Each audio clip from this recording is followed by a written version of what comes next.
Hey guys, welcome back to my channel. I know it's been a while, but today we have a new topic to talk about. I know I always talk about super ego, but today we're going to be talking about super ego's sister, BF Freight. Okay? Now, I know I always say get your own experience, and I am going to stand on that, but a lot of times when you look up jobs and you see those reviews, don't reviews be true. Okay? Don't be thinking everybody is bitter and people are just saying things because it didn't work out for them. There'll be a little truth to it, especially when you have those comments where people are always saying the same thing.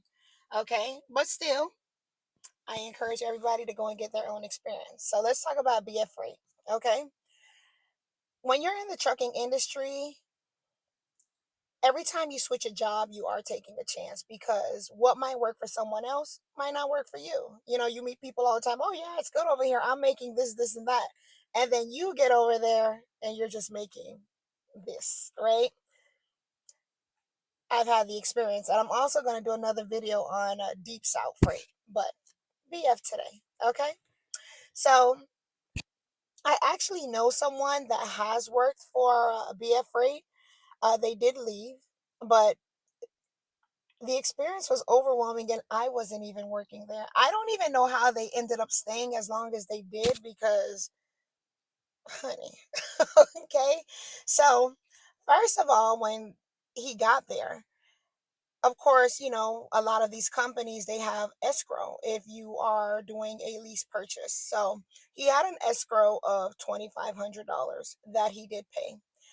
BF apparently has this rule where they hold your first 2 weeks of pay, after you work. So you start getting your first week of pay on your third week of driving, right?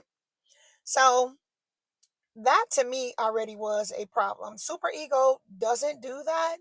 But BF also, like Super Ego, they charge you for the fuel that's in the truck before you got in the truck. So they also double dip on the fuel as well.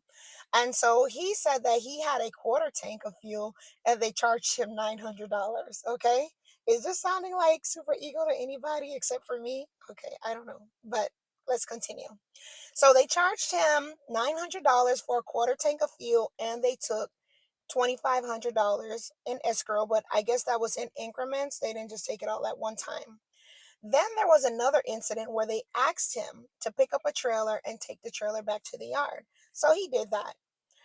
He said he had the trailer for a week and they charged him $1,400 for two tires on the trailer that they said were no good. Okay, after a week. I don't know what happened there. I'm just telling you his version of the story. Okay. Then when he goes home for home time, so I met him. He was out for like 2 months. And when I met him, he decided he was going to go home for the Christmas holiday. The week that he was supposed to get paid for Christmas, mind you, they hold 2 weeks. So he's on the Christmas week, he's getting paid for the 2 weeks prior. They didn't want to pay him because they said, if you go home, we don't pay you until you come back out. So he actually got paid that Tuesday, which is wild to me because technically you already worked it. So why are you holding my money anyways? And then it gets worse. So then he decides that he wants to leave, right? Because I think I encouraged that a little bit because I was like, yo, why are you still there?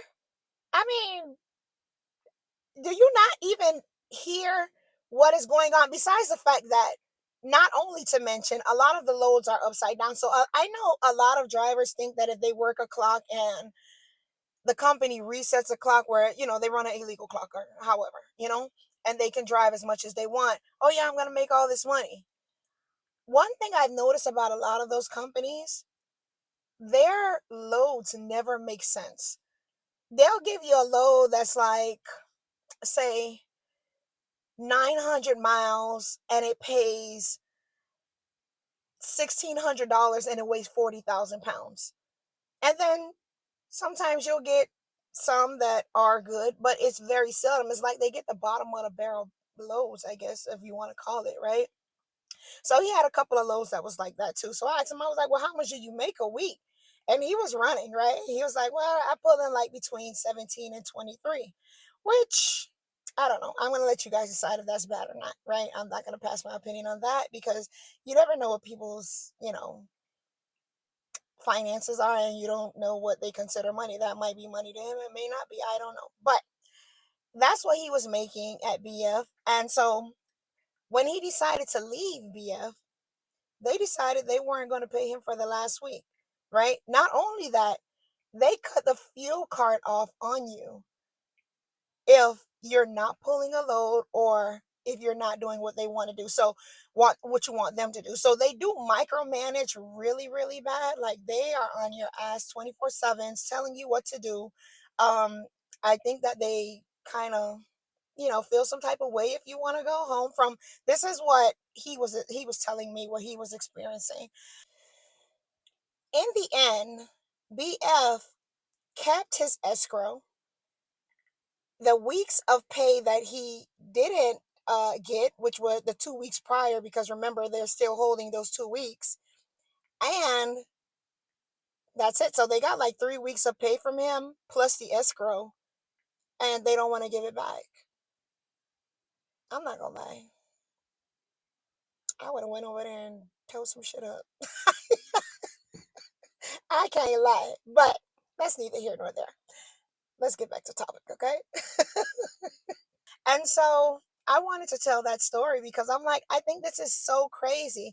And I think that they are a Serbian company. I'm not sure. I did apply for them and they were giving me a hassle through the hiring process because this was before I knew all of this, right? And they were giving me a real big hassle through the hiring process. And I was like, no, even though I cleared, it's like they wanted me to go to the DMV and do this and do that. And I'm like, yo, listen, I've been driving. Like, I've never had a problem with my license. I'm not going to go and cut up an expired license because it's not even valid anymore. But they were giving me a lot of crap about that. So I was just like, you know what? And I think that was a sign from God because I would have been over there kicking and screaming.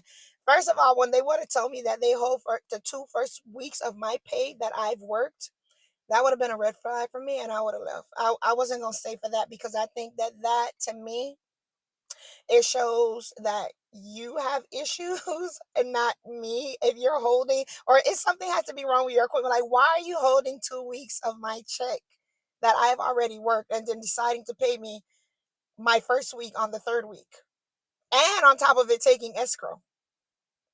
Absolutely not. Anyhow, for you drivers that are looking for a job, I am just telling you one experience from BF. I don't know many other people that work there, or I haven't talked to many people that work from BF, but I just thought that this information was good to put out there for anyone that is looking for a job. You might want to reconsider because to me, they're sounding like super equals sister, uncle, grandma, something. I don't know, but BF is not it. And I'm just glad that I didn't go. So